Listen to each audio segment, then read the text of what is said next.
नमस्कार। RJD डॉटिंग channel को आपको स्वागत। किलोमीटर भत्ता 25% वृद्धि दाबी। रेलवे गार्ड व ड्राइवर को 10 घंटा धारणा व प्रतिवाद। किलोमीटर भत्ता 25% वृद्धि दाबी पूर्वतट रेलवे श्रमिक यूनियन वाल्टर डिविजन रायगड़ा शाखा लोको पायलट व गार्ड मानक मिलित भाव सर्वभारतीय प्रतिवाद दिवस पालन करा जायछि। ए कार्य रायगड़ा रेलवे संयुक्त कर्मदल और गार्ड लोबी परिसर रे लोको पायलट एवं गार्ड मानक पक्षरु 10 घंटा धारणा और प्रतिवाद करा जायतिला।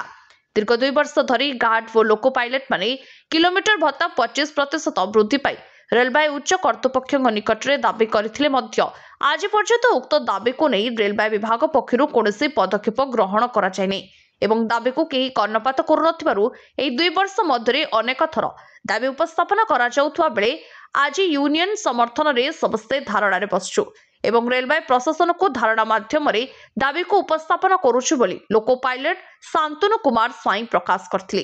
सेबली डीए 25% गत 2024 मसीहा जनवरी 1 तारिख में वृद्धि पाई बेले अन्य स्टाफ मानकर अन्य भत्तारे 25% रेलवे विभाग उक्त समय ही वृद्धि करथिले।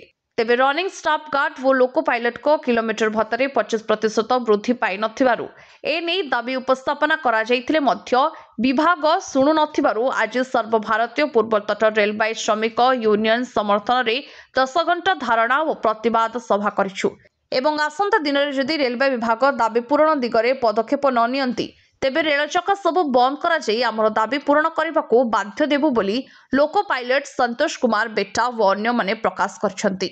आज रही धारणा रे पूर्वतट रेलवे श्रमिक यूनियन वाल्टर डिविजन रो वरिष्ठ कर्मकर्ता अशोक कुमार पाढ़ी उपस्थित रहिथिले।